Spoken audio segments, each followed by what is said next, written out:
Welcome to Sports Talk with Steve Jones, the daily talk show with the voice of Penn State football and men's basketball. You never know what special guest may stop on by any given day. Now here's the man of the hour, Mr. Steve Jones. You never know what guest may stop by. How about like next week, the Gov? How about next week, the Gov? The heck? Said, tell Kyle I said hi. I said, sure. Sounds good. Thanks, Josh. Sounds perfect. These are your people. They are my people. I want to start, Steve, because we've gone on multiple rants and discussions of the transfer portal. We had a whole 30-minute thing where we laid out the exact way the portal should be handled with college football. We did it. We literally laid it out and said the playoffs end. The championship game was on January 20th. You started on January 21st. Run it through the end of January, pretty much. That gives you 10 days, 10, 11 days to get through it. See, I say it should be the first 2 weeks of May, but that's me. But either way, that one is one option, or the first 2 weeks of May. You have two options. And College Football Committee and the FBS said, you know what? No. And what did they do instead, Steve? Okay, so this is not finalized yet. The next step is October 1st. But they are proposing that the transfer portal be one per year. It's a start. And it starts January 2nd and runs till January 12th. Right? And you sit there and like, hold on a second. So in other words, you still have 4 teams playing. Because in this particular year, let's just say it started. It would not. I don't think it would start this year. But in this particular year, I think January 7th and 8th are the 2 days of the semifinals. And then the championship game is on Monday, the what, 20? It's Monday. It's the 20th this year. 20th, right? So in other words, any one of those 4 teams could lose players off their current team. You know who else could lose it? There were other bowl games that were played that also happened on January 2nd or later. This past year, the Gator Bowl, First Responders Bowl, Duke's Mayo Bowl, and Bahamas Bowl all happened January 2nd or later. So that adds in 8 more teams. So you've got 12 teams that are, pardon my French, they're screwed. I mean, look, the bottom line is, does anybody in this organization have any idea what they're doing? I mean, okay. All right. We've become, and this is societal, since the beginning of COVID, a very much either at home or in the building workers. I've always felt it was important to have management by walking around. So I don't care whether it is going out and just making sure everybody's doing what they're doing. I don't care if it's going someplace and checking up on something. I don't care if it is a crime problem in the streets. Go to the streets. Okay? I mean, when people talk to me about like something will come up, Chicago, Los Angeles, whatever, I said, well, no, I've seen it. Why? I was there. Remember during the debate last year, Springfield, Ohio came up, and somebody was laughing about, Springfield, Ohio. I said, have you been there? They went, no. I said, I have. It's amazing how you can talk about something with much more authority when you've actually been there. So now let's get to the NCAA. Well, how does that relate? They don't go anywhere. They sit in these buildings and committee rooms, and they don't get out anywhere. They don't know what it's like to be a player trying to go through this. They don't know what it's like being a coach trying to go through this. They have no idea what it's like going through a playoff like this. They're just sitting in a room and not getting out anywhere and just making decisions. Get someplace, talk to people, get on the ground, and find out why something should work and not work. I don't need recommendations. Like, I'm going to make a phone call to you. Go yourself. Mm-hmm. Okay? You'd be amazed what you find out by actually being someplace or places. And they don't do that. They make up all this arbitrary stuff, and they're always fighting from behind. Mm-hmm. Okay? That date's ridiculous. I realize, okay, I do see whatever small semblance of common sense it's in there. There's some small. Yeah. In other words, we want to put these dates in there. That way you can start your semester someplace else. Makes sense. Okay. I got that. And you're starting it after a majority of teams have wrapped up. Right. I got that part. Okay. I got that part. But now this would probably include a caveat if the transfer portal goes longer for those playing. Okay. Make it, I don't care if it's April 26th to May 15 or May 1 to May 15. Look, and then do it then. You've gone through, you've had to go to class, which means you have to stay eligible. Right? For all you know, your situation improves someplace. Like, James and I were talking last night, and this was not on the show, about Khalil Dinkins. Khalil Dinkins is one of the top run blocking tight ends in the country, and he's become a really good receiver. But when he got here, he wasn't that. He was not that. When he came here, there was some thought about, okay, is he a defensive end? Is he a tight end? We got to find out. And how did Khalil Dinkins arrive at his position? Hard work, dedication, skill development, Ty Howell, right? James Franklin, and patience. Never heard that word, Steve. What does that word mean? Patience, right? It's difficult to remain patient. Yet in today's world, there is very little patience. And in today's world, you also have people making decisions that never leave the conference room. Go out, walk around, find out what's going on. You know who they should talk to? The committee? There's one human being they talk to. He currently lives in the state of Missouri. His name is Bo Perbula. Right. Be like, hey, you got put in an impossible situation last year. And this would not solve it. No, it doesn't, because now it means if Penn State were in the semifinals, like they were last year, Bo would have transferred again. It wouldn't have mattered. It would have been the exact same thing. He still would have transferred. Yeah, because he would have gone. Because guess what? You put your name in, and now, all of a sudden, like, all the areas you can go to start selecting somebody else. You know who else leaves? Steve Angeli leaves, the quarterback for Notre Dame who came in and played for them. Yeah, he's gone. Yeah. All of a sudden, you go down the list, and players just add up who's going to leave. Right. And how many times do we see it? And you've seen it more than I have. That players go into, for instance, spring ball, and they go into the blue-white games and the spring practices, and you can see how things are going to kind of work out in terms of, you can get an idea of who's going to be where. But as players come in that January window, let's say some player says, maybe my situation is going to be better. Right. But what if two guys come in and then leapfrog him, and then the situation gets worse for him? Right. Then he doesn't have the out to leave. Right. That's why doing it when the rosters shouldn't be finalized is just odd. As you said, it should be that May window. Give it May. Let them go through spring practice. Let's see if their lot in life improves. Maybe the light goes on. Coaches see the light go on. Suddenly you're playing. You're like going, I don't think I'm going to transfer. I think I got a real shot here. Okay. Or you go through spring practice and go, it's the same old stuff. I got to get out of here. Exactly. Okay.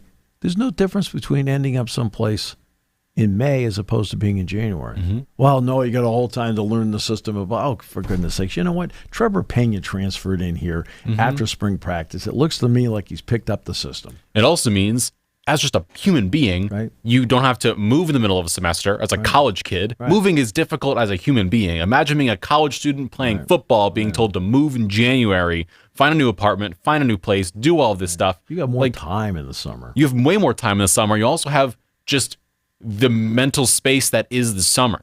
Right. Like if it's let's say you transfer January 9th, you announce you're transferring somewhere else, and classes start 10 days after that. Right.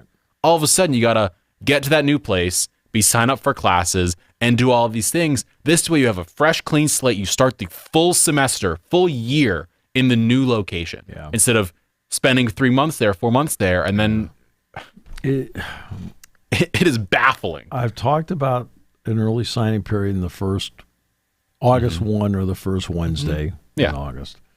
All right. And get it out of December. And then have the late signing period still be there the first Wednesday in February. Mm-hmm.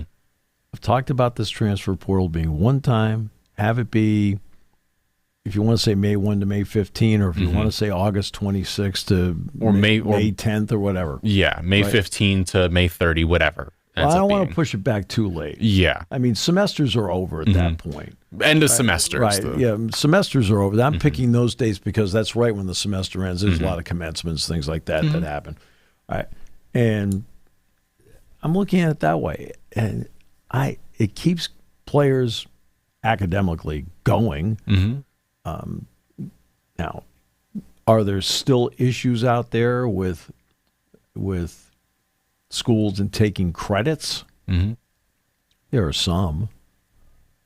You know, why won't they accept your credits?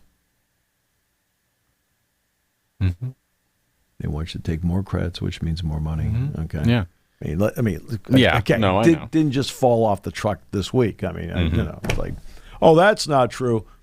Really, really, right?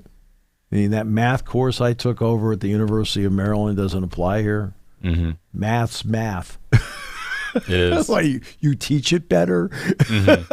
It's like what? Here at Alabama, you teach it a lot better than they taught it at Maryland, or they teach it better at Alabama, and it's not as good at Maryland. I have no idea. I mean, it's just like I hear some ridiculous stuff like that. Like, going, really? I've heard all sorts of stuff over the years that make no sense at all. And that is, again, you've got to be able to have these people have had time to do this. Stop meeting in conference rooms and on Zoom calls. Go out and find out how the real world works. Also, do we not have common sense anymore? Like, if you think about the common sense of it is just, well, we should do the window when everyone can do it. If not, that means the teams that win are screwed, because then let's say you're in a position like a Michigan and Ohio, like a Michigan was, where all of a sudden they lost all their people because they were all like graduating or they were all leaving the NFL, and all of a sudden they all leave, and then Michigan sits there and is like, well, we can't have signed anybody because we may not have known who's going to leave at that point. Right. Like, you are impacting the fact that winning is a bad thing to some extent for future success, Right. which seems criminal. I saw this yesterday. I thought, oh, one transfer window. I said, well, okay, that's a good start. Then I saw the dates, and I looked at it. I go, what are you doing? Now, I do realize what they might be thinking. Okay, it's the end of the fall. This is a window that's open. The spring semester's open. Okay, do I get that part? Yes. But see, what makes the football and the fall windows more difficult than the winter windows, everything's easier actually for the winter sports. Like basketball. Basketball, okay, NBA draft process. Why is it so great? Well, it worked out great for Yannick because season's over, still in class, works out down in Miami, goes up and does the NBA pre-draft process. He does the G League Combine, the G League Elite. Then he does the NBA Combine. He works out for individual teams. And then all of a sudden he gets drafted in the first round by the Clippers. Works out great. If you're a football player, right? And if Yannick had gone through the process and said, oh, boy, I don't know, I think I should go back, he could. Yeah, he has the ability to. Football player can't. Football player enters the draft. They have until this year will be Monday, January 27th. Will be the last day they can pull their name out of the draft. Mm-hmm. All right. And that's it. There's a small window to put your name in, and there's a small window to pull your name out. Because, again, you are a fall sport. And that's an issue because the time to pull your name out is during the spring semester. You're already into the spring semester. As a basketball player, Yannick was able to do a lot of this after the semester was over with. Okay? Now, Yannick says he's going to come back and finish his degree at Penn State. He's already said he wants to do that. Mike's talked about that. But that's, I mean, the calendar means something. Basketball has an early signing date, the second Wednesday in November. Okay. It's worked for 30 years. Golly, why don't we try it over here? I'll give you an example. This is a really simplistic example of the NCAA is trying to put their own stamp on something instead of just see what these guys are doing. I know they're both the NCAA. College basketball has an early signing period. It works. Why don't you do an early signing period maybe before the season gets underway? Theirs is right when the season just begins. Guess what? They go through the season. They get to concentrate on their teams, and then if they have to go get somebody in the late signing period, they can. Okay. Gee, we have a 30-year sample size of something that works. Golly gee willikers. Right? 2-minute timeout. Simple, right? Everybody knows it's the 2-minute warning. It's been called that in the NFL for years. But we're the NCAA. We want to be different. Oh, for God's sake. Okay, guess who refuses to budge? Me. Why? Because every fan that's listening to us knows exactly what we're talking about. Well, we want the term. I mean, somebody said to me, well, we want the terminology to be whatever. I said, well, I don't care which. It said, you know what? You do the broadcast. You can use whatever terminology you want. I said, I'm doing the broadcast. I'll use mine. I said, because guess what? Our fans know what it means. But we're going to force it on you because we were in a conference room and we thought this was the best way to do it. Hey, sport, guess what? I got a 50-year sample size on the 2-minute warning. That works. Right? For some reason, the fans seem to know what it means. I thought that was the key to it. It's like, you know what I mean? Again, in other words, you sit in a conference room or in a Zoom call and you make decisions and you just do it. Right? And they baffle me beyond words. Go out and find out what people think. Hey, you've got to do it face to face. Right? You and I are sitting here doing this show today. We're face to face. We are.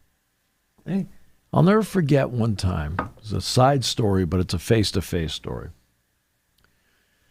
I was doing a summer TV show entitled 15 Minutes at WPSU Channel 3. Great people, great crew. Love working with those people.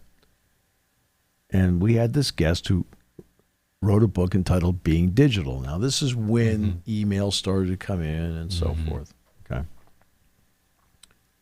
And this guy comes in, sits down, and he's just in a bad mood. He'd just spoken to a group over, I think it was in the Jordan Center. He sits down, I've done my research. I know what the book said. Okay. And he's grumpy as heck. So I'm just chit-chatting with him, And he's, I said, hey, I see you ski. He goes, yeah. He says, I said, really? I said, what do you think of Colorado, Vermont? I says, any particular? He goes, you kidding me? I ski in the Alps. I'm going, thinking to myself, we're dealing with an arrogant one. Instead of just saying, you know what? I've always preferred going to the Alps. Always been more my thing. I said, those places are great. It's just, but for some reason, I really love going there. Couldn't have answered it that way? No. Well, then he looks over. The crew had to fix something with the lighting.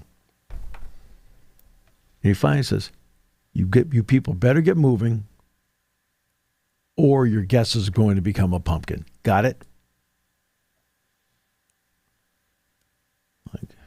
All right. Mm-hmm. So we get to the 10-minute mark of the interview. Mm-hmm. I said, let's talk about emailing for a moment. I said, in your book, I said, you say you email 4 hours a day. I said, first of all, I said, how effective is that for you to keep in contact with people? Nice. Over there. Mm-hmm. I said, now let's go to the flip side. What does it do to interpersonal relationships? He goes, wow. I said, I said, no. I said, the ability to speak to somebody one-on-one. Mm-hmm. I said, like we're doing right now. I said, for example, I can tell by the look in your face, you don't like this line of questioning at all. Mm-hmm. I said, I can tell. You don't like it. He goes, well, what do you mean? I said, I can see. I can read your body language. I can see your face. You don't like it whatsoever. Mm-hmm. In other words, at the 12-minute mark, on behalf of the crew, I stuck it to him. Right? And he earned it. Mm-hmm. Okay? But I could only do that if I were just doing that on an email Q&A. Could never have done that. Mm-hmm. If I'd done it in a Zoom call, I probably could not have done it because you can't quite tell, right? But face-to-face, I could tell I had this guy squirming in his chair, and he earned it because he treated all the people in that room like garbage. Like he was the greatest thing since sliced bread. And I'll tell you right now, I'd never heard of the guy before.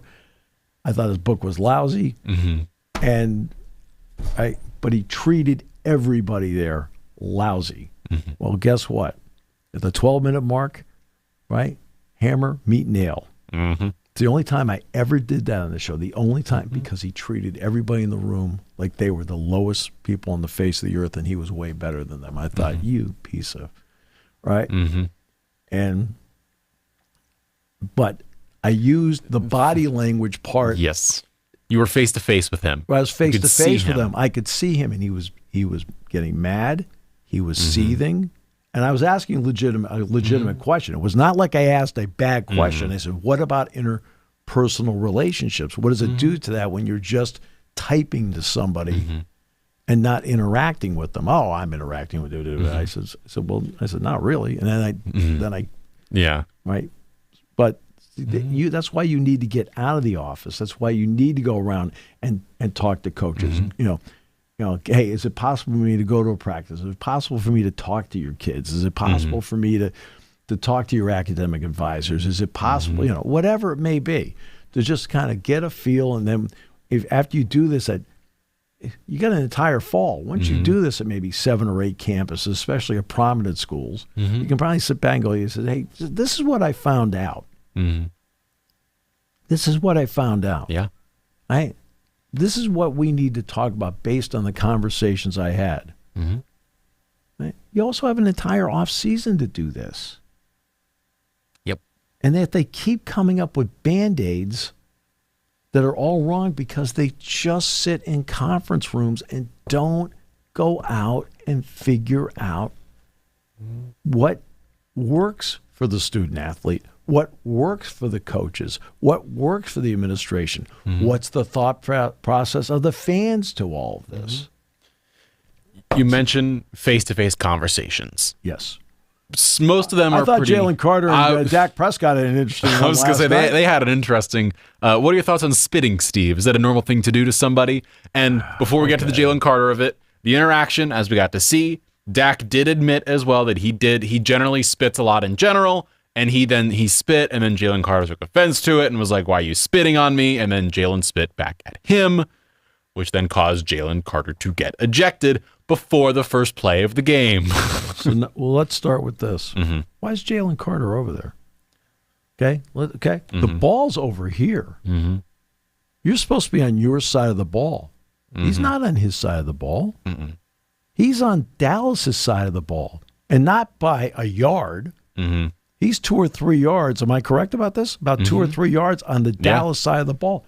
You're not supposed to be on that side of the ball. He reportedly was messing with rookie guard Tyler Booker, who went to Alabama, he went to Georgia. He's going at him all game. Was going to play ball. Okay? Look, I'm not going to get into all of it again. But Carter has, as I've said repeatedly, I I think Carter's let me preface this. Carter's a great talent. Oh, yeah. Carter's a big reason why they won the Super Bowl last year, because he changed the entire tenor of their defensive front, along with Zach Bond on the outside. And Bond had a big game last night. Right? So I've said all that, and I never would have drafted him. Never. Why? Because of the accident, and he left the scene of the accident. That's a character problem. Okay? That's character. Right? What kind of character did he show last night? It's a character issue. Okay? Number one, why are you on that side of the ball?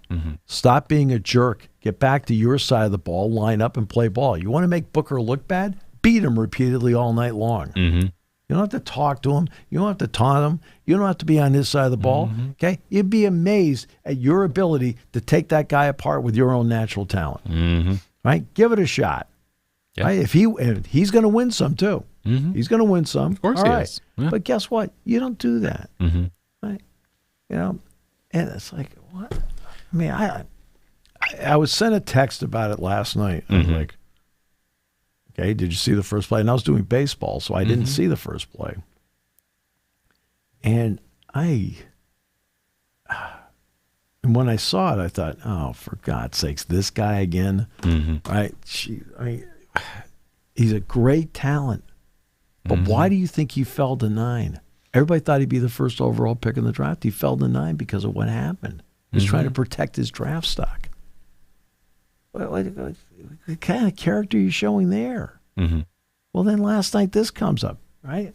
Again, to me, it's a character issue. And now, from what it's interesting what the lightning delay did last night, because I did get to see everything after the lightning delay. When I got home from Medler Field at LeBron Park last night, it was 24-20, and there was, 3.5 minutes to go? 24-20, 3.5 minutes to go, and then from there on out, punt. Both teams had nothing. They came out of the lightning delay, right? And how long was it? Over an hour. It was an hour and a bit, yeah. Right. They both came out, and they were flat. Neither team could play. Nope. And, I mean, maybe the defenses got way better. I have no idea. But, I mean, you're talking about 44 points put up in the first? The first half plus 40, few minutes. 42 minutes?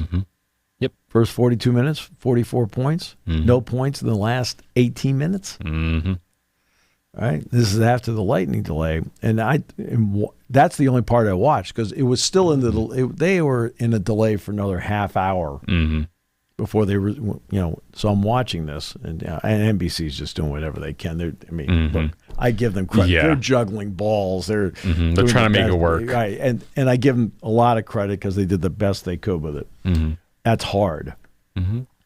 But when they started back up, neither team had anything in the tank. Right, and it was like neither quarterback looked sharp.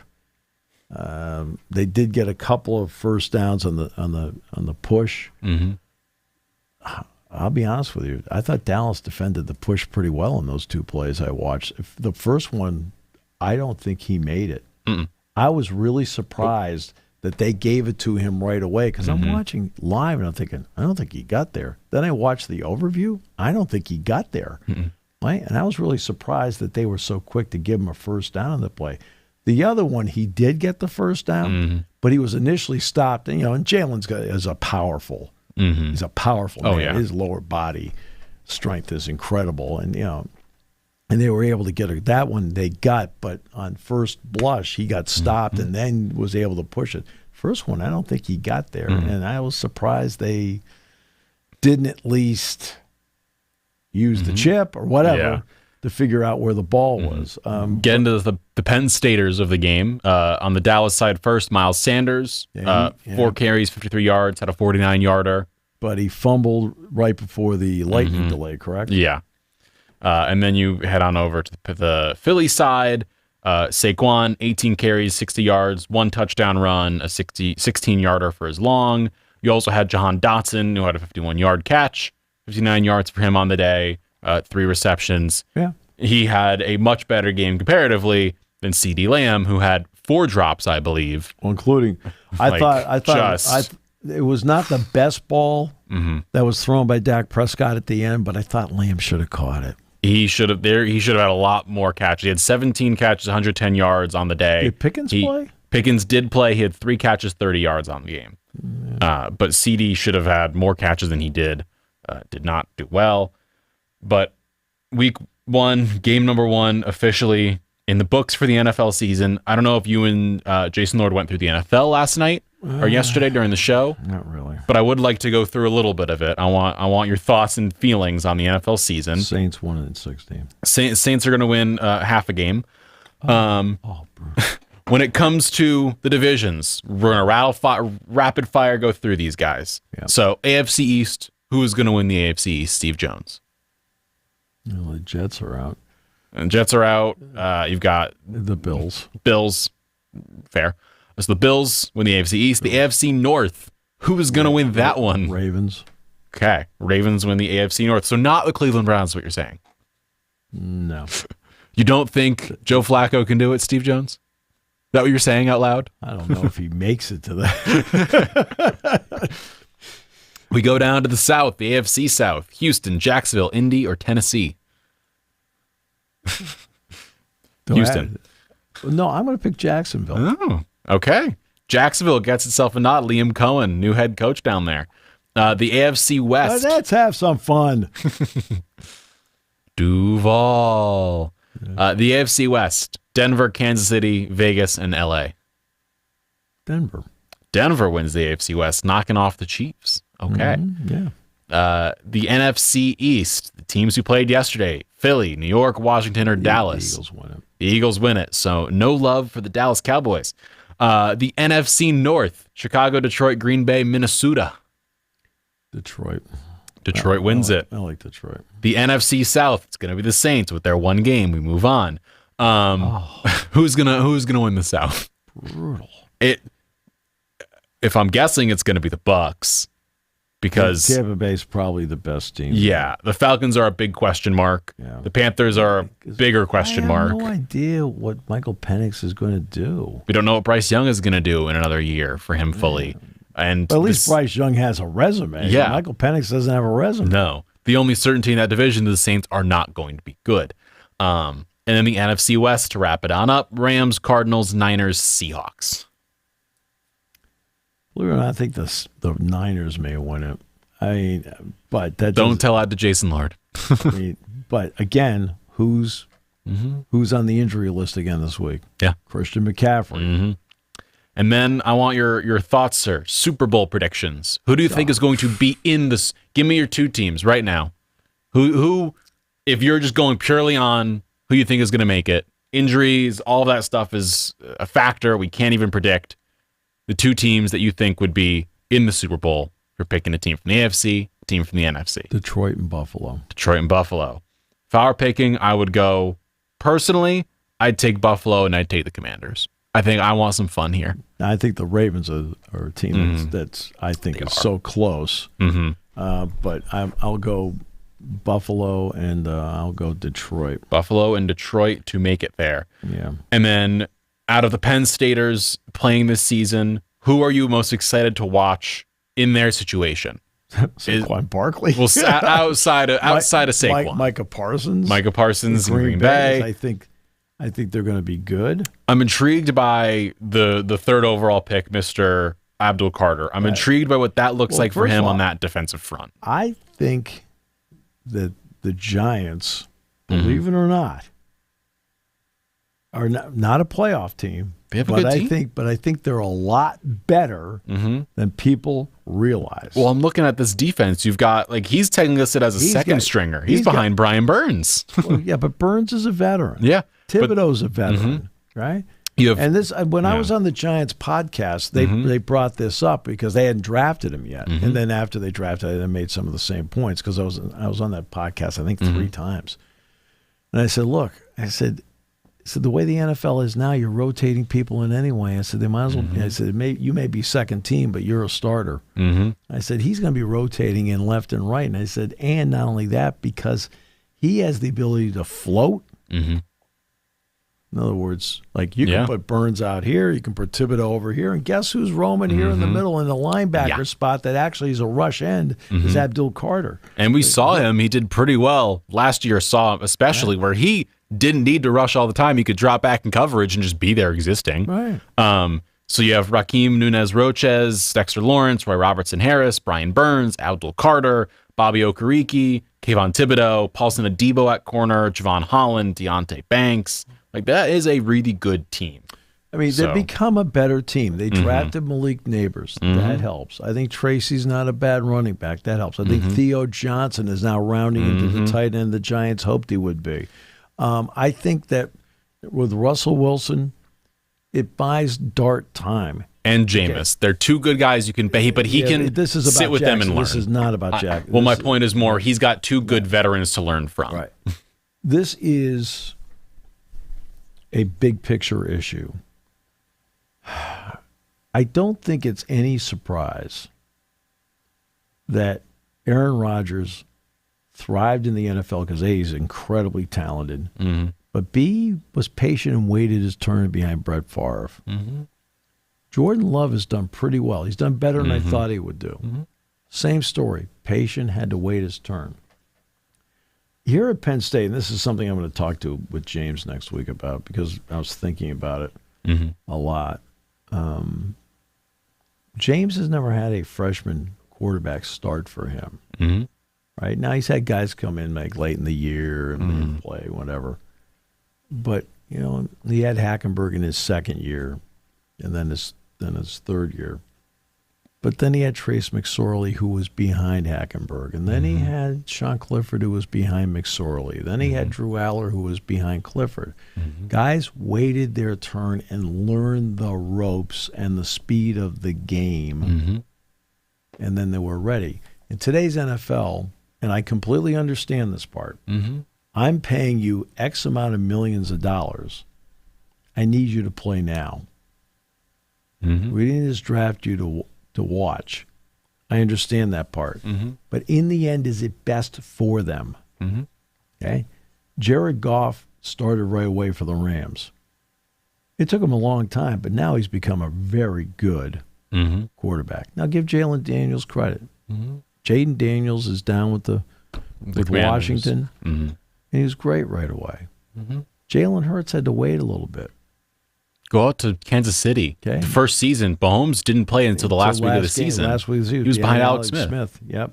He did that. Now, look at C.J. Stroud, started right away play. So it's a mixed bag. But I think you're always better off at that position of just getting a little time. Even Eli Manning. The first half of that season, people I think forget this, but Kurt Warner, of all people, was the quarterback for the Giants for the first half of that season. And then finally it's like, hey, look, we're really going nowhere. Let's just see what the kids got. Right? And they did that. Tom Brady didn't start right away. Behind Bledsoe. 6th-round pick. He's behind Bledsoe. It's like, okay. And so I just think that it doesn't hurt to have a little patience at that spot. Dart's there, and Dart showed a lot. If you're going to play him this season, pick your spot. Right? And the record may determine what that spot is. Yeah. The record, hey, you're sitting there, you've gone 10 games, you're 2-8. All right, you know what? May as well. Let's see what we got here. Let's see how he does. Get the bad stuff out of the way if there is any bad. Just get it out of the system. The season's gone already. Just go for it. If you go through and you're through the 10-game mark, you're 5-5. Okay, keep going with Russell Wilson. There's no need to play Dart right now. Right? Unless he's showing you something in practice that's so unbelievable. Yeah. Because I think Dart's going to be a very good NFL quarterback. But I think as the second that top pick runs out on the field, the crowd gets all excited. Right? John Elway ran out in the field for his first snap, and guess what he did? He lined up behind the guard. Yeah.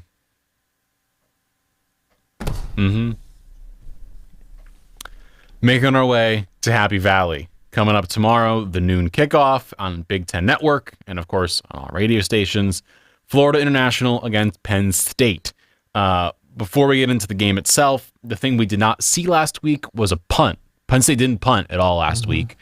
James Franklin talked this week and did say Gabriel Wosu is the starting punter for Penn State, taking over for Riley Thompson. Yeah. So that is the I guess player news we've got from Penn State. I mean, that's it. Like, but even so, look, Gabe. Let me say this about Gabe. Mm-hmm. There are certain people that have a lot of power that when they hit the ball, you could be over at Panzer Stadium and you're saying, oh, Gabe must have punted one. Because when he hits it, everybody can hear it. The key for him is that he has become incredibly consistent. He's always been able to bomb it. He's got a cannon. It's just consistently getting it where he wants it to. Before he'd be, let's just take 10 punts.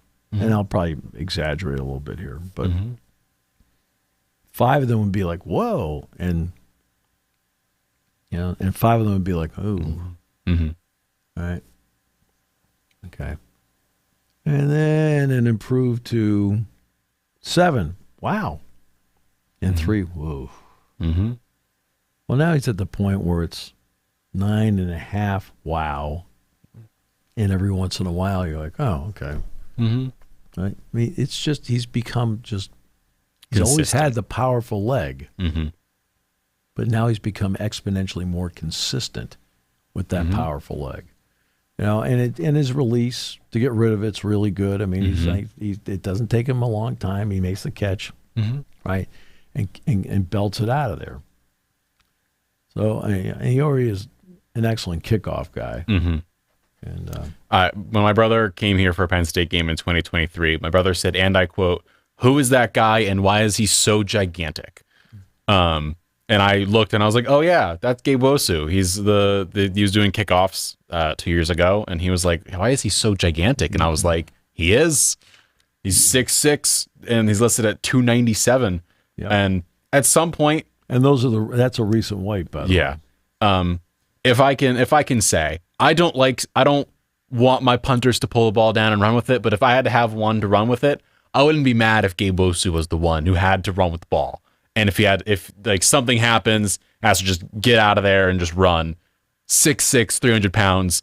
If I'm, let's say, you're Darren Sproles back in the day, all 5'7" of you have to go run and try and tackle him.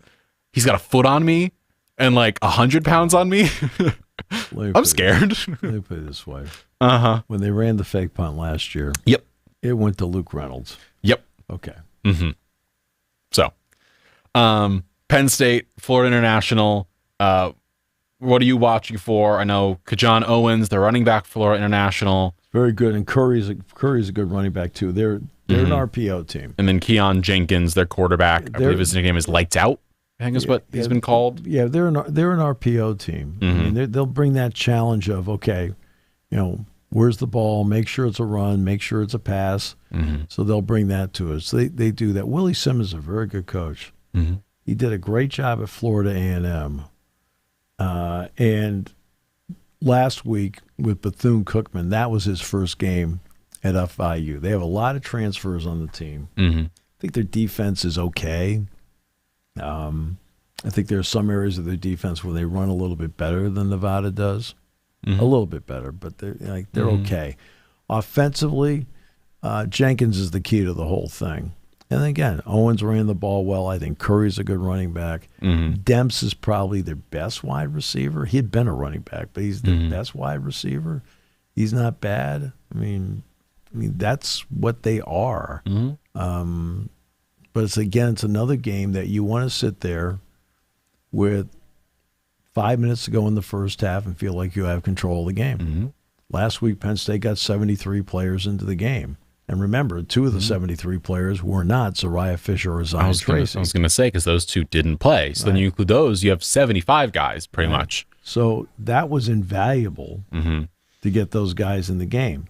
We got to see Chaz Coleman, Darius Dixon, freshman got in earlier. than just garbage time at the end when you're just getting players in at the end. Like, they were playing real snaps. Right. And again, that's what you want.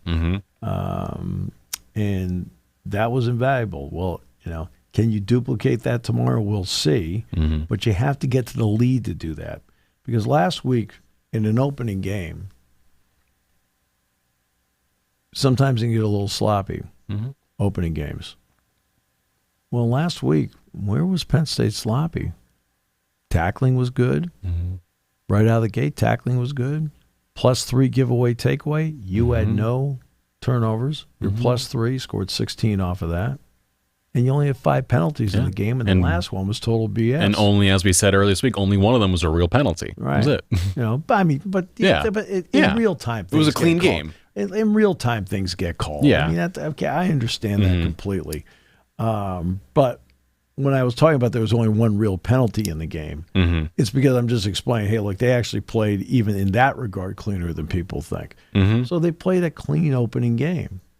Well, okay, now you got to go out and play another clean second game, because now you have a game under your belt, and they had, to be honest with you, a really good week of practice. Okay. What are you watching for on the Penn State side of things? Start with the offense. What are you watching for in this game? Things that we saw week 1, looking for in week 2.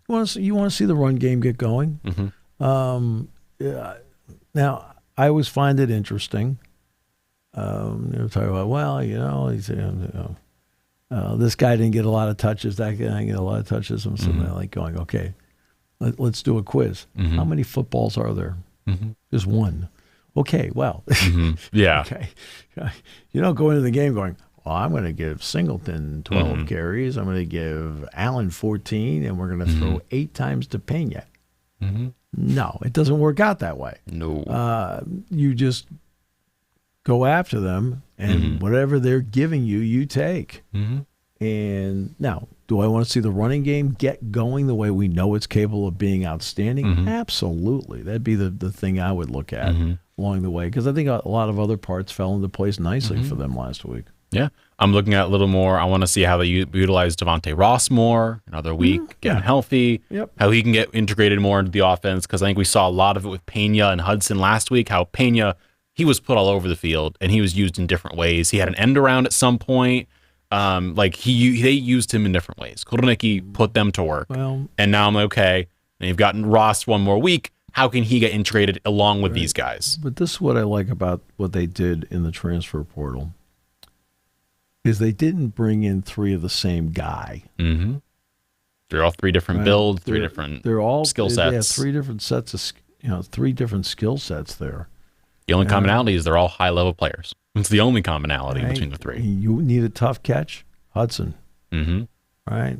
You got a guy that can give you that, little end around, find the dead spots in the zone, runs for great routes. He's a lot like Parker Washington, Pena. Right? You want a guy to boom, hey, here we go. Catch me if you can, Ross. Yeah. Right? Different skill sets. I mean, and that's a great luxury for a quarterback. And I think it's also tough to defend, because now, you can throw out whatever combination you want. You got to sit back and go, okay, who do I have now? What does he do? Instead of you throwing out 3 guys and hey, look, they all do the same thing. We could care less. So I'm intrigued by how the receiver group looks this week with Ross. I'm also intrigued on the defensive side with the linebacker group, because if RPOs are the big thing, of course, a lot of that comes down to the linebacker play. I really like Campbell. Campbell was all over the field. He was cleaning up everything. Campbell, I really like. You could see from day one, with all due respect, you felt like that was an upgrade there. With all due respect. Okay, I'm not trying to put anybody down. Sometimes you just look at somebody and you say that, he's a real good player. That guy's better. He's a really good player. And Campbell is. Rojas, I think, is poised to have a big season. I think Rojas has picked up almost everything Jim's talked about. Almost everything Jim's talked about. You feel like Rojas has an excellent handle on it. He's already a terrific athlete to begin with. I mean, he ran 4.37, 4.38. It's crazy. I mean, really? Yeah. Right? And he's healthy. And when you're healthy, health brings with it confidence. right? If you're banged up, you know you're banged up. Mm-hmm. You know it, okay? You're getting through it, but you know it. And when you're healthy, You have a little extra pop, a little extra burst to you. You have confidence. You let it hang out more because you feel good. And so Intrigued to see how they look. And it should be about... and again, I want to see how Dixon plays again. I want to see... Coleman. I want to see if he's just a sophomore, but I want to see Day Lane if he continues to make progress. I thought he had a good opening game, to be frank with you. Yeah. I thought he had a good opening game. Get King Mack involved more. Antoine Belgrave shorter. This is invaluable for him as a first-time starter at that safety spot to continue to get more reps. I think he had the most reps of anybody on defense last week.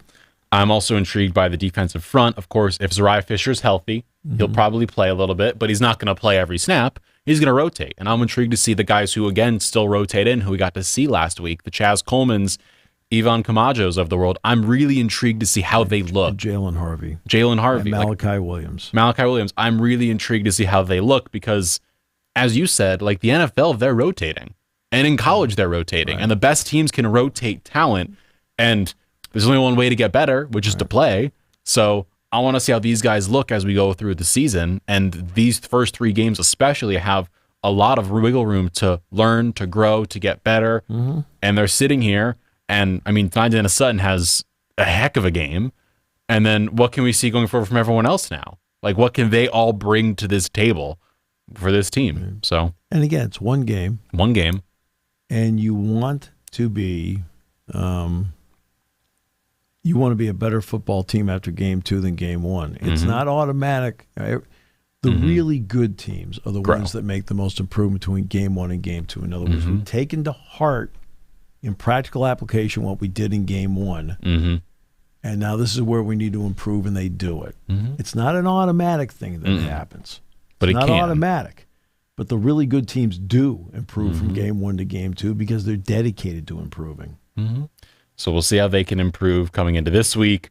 Other college football games going on around the nation. Mr. Steve Jones. We, of course, tomorrow have some of the noon games. You have San Jose State versus Texas, Illinois versus Duke, East Texas A&M, Florida State. Illinois-Duke is a really, really interesting game. Mensa's a good quarterback. Illinois is a terrific good team. quarterback. Altmaier's a terrific quarterback. Manny's an excellent, excellent defensive mind.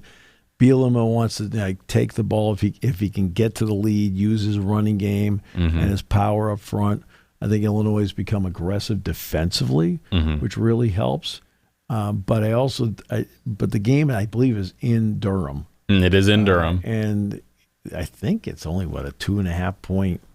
It is a 2.5 point spread to Illinois. Yeah. Looking at about a 50-point number. So they're basically saying you get to 26 or 25, you should win the game. That's what they're saying. But it's pretty much going to be the 30, would be my guess. The other game going on at noon, the game that everyone's at for the big games, you've got in Ames, Iowa State. Right. Let me make a point about Iowa for a second. What's been their biggest problem offensively in recent years? Throwing the ball. So they bring Gronowski in from South Dakota State. Threw the ball a lot there and was a big reason why they won an FCS national title. I mean, they threw for 43 yards last week. They threw it like 9 times. They threw for 43 yards? Someone made the point, he may have had better skill position players at South Dakota State than he does at Iowa. I'll be honest, the game, I think this game's in Ames, I think. It is in Ames. There's a chance something bad happens. I mean, look, I think Iowa is Iowa has had some excellent defenses. I think this year's defense is very good and has not shown me yet that it's excellent. Offensively, you feel like he's an upgraded quarterback, but does he have upgrades around him? And he doesn't have, there's no Caleb Johnson back there. He never had Caleb Johnson. Iowa did, but he didn't. He's got Xavier Williams at running back. I mean,